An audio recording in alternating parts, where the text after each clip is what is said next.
Okay, ये क्या आपको लगता है ये विषय बन रहा है? और आपको लगता है जिस तरह से कांग्रेस के एक सीएम ने बोला कि Congress is for Muslims and Muslims are for Congress, क्या इसका क्या ये पूरा का पूरा ऑपोजिशन पे चिपक रहा है?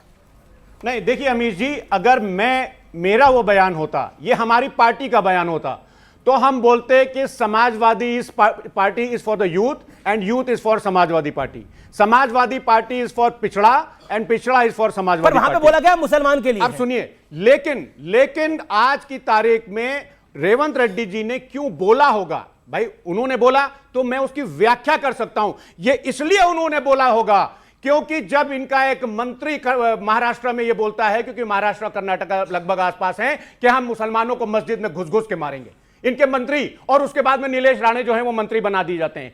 इनके कपिल मिश्रा जी, जिनको हाईकोर्ट फटकार लगाती है और हाईकोर्ट ये बोलती है कि उन्होंने जबरदस्ती पाकिस्तान का वर्ड इस्तेमाल किया ताकि पॉलिटिकल बेनिफिट हो, और उसके बाद में ये मंत्री बनाते हैं किस चीज का? लॉ एंड जस्टिस का।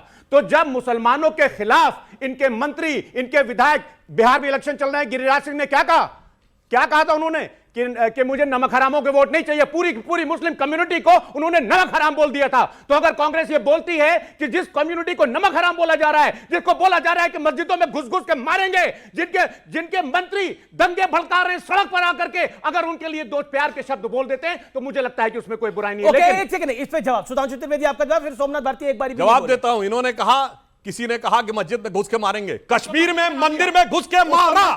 सुनो, कश्मीर में मंदिर में घुस के मारा, लेकिन मंत्री बनाया इन्होंने मंत्री बनाया। नहीं, ये बोले कश्मीर में मंदिर में घुस के मार दिया, कश्मीर में मंदिर में घुस के काट दिया, संभल में मंदिर में घुस के मार दिया, मल्लापुरम में मार दिया, दुबरी बरपेटा करीमगंज में मार दिया।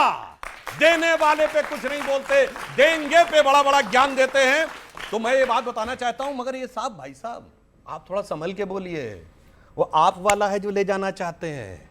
अगर रेवंत रेड्डी आप वाला मतलब आम आदमी पार्टी वाला? ना, वो तो सब एक ही वोट के तलबगार हैं।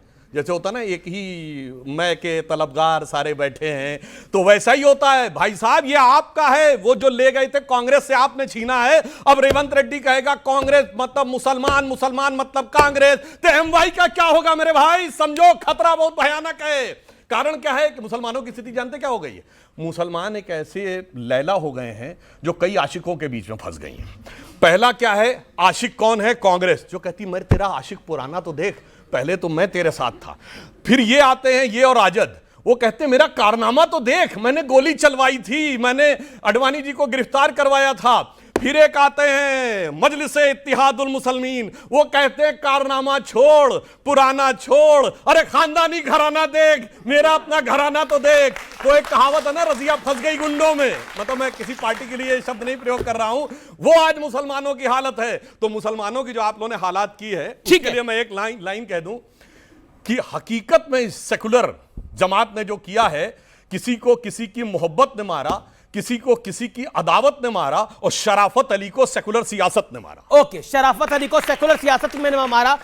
ये कांग्रेस पार्टी अपने आप को सेकुलर कहती है, समाजवादी पार्टी भी अपने आप को सेकुलर कहती है, लेकिन रेवंत रेड्डी का ये बयान क्या आपको सेकुलर दिखाई देता है? सोमनाथ भारती, दिल पे हाथ रख के ये बोलिएगा, फॉर्मर लॉ मिनिस्टर है आप।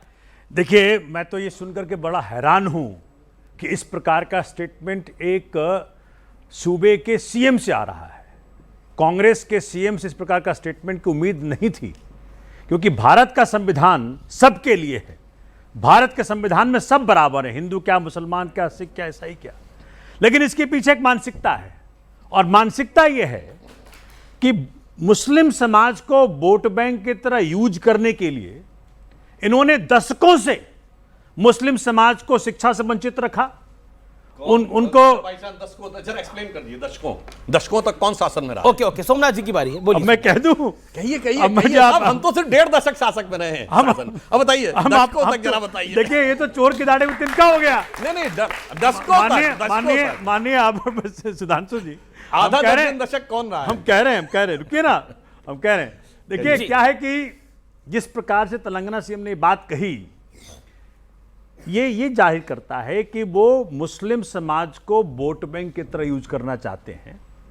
और मैं अपने क्षेत्र से भी वाकिफ हूं, पूरे हिंदुस्तान से वाकिफ हूं, किस प्रकार से इन्होंने बहुत लंबे समय तक ना तो शिक्षा मुहैया कराया मुस्लिम समाज को कांग्रेस ने, ना उनको स्वास्थ्य सेवाएं मुहैया कराई, ना उनको सक्षम किया, ना नौकरियां दी।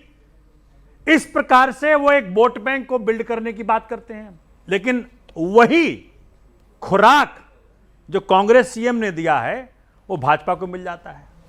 अब भाजपा एक पर बीच चुनाव में ये आ गया तो बीजेपी तो बिहार में इसको मुद्दा बना रही है। अपनी बात कर लूं, जी जी, उसी खुराक को भाजपा पकड़ लेती है। अब भाजपा वही खेल हिंदुओं के साथ खेलना चाहती है।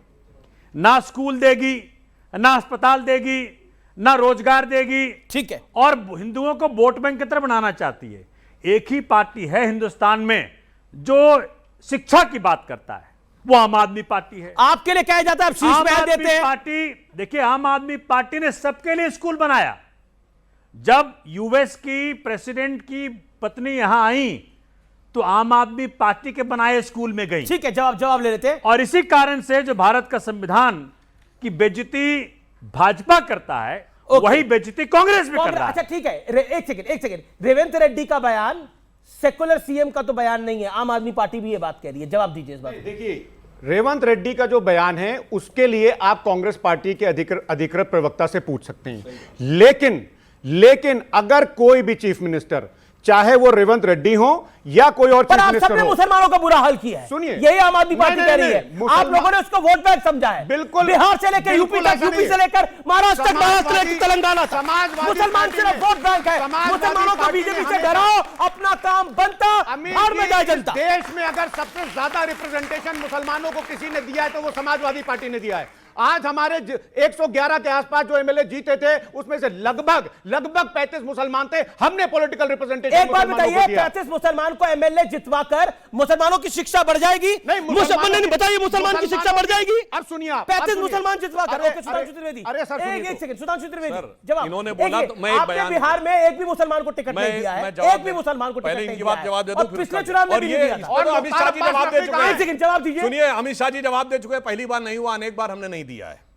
तो क्या यही इसलिए है? क्योंकि नहीं, यही आपका भी सेकुलरिज्म है। तो सुनिए, बोला सोमनाथ भारती ने कि सुनिए, बीजेपी मैं बता रहा और हूं। कांग्रेस का सेकुलरिज्म एक है, सुनिए, एक मुसलमानों की तरफ है, एक हिंदुओं की तरफ है। सुनिए, देश की तरफ कौन है फिर? चुनाव में टिकट दिया जाता है दो आधार पे, आप पार्टी के साथ पुराने जुड़े रहे हो और विनेबिलिटी।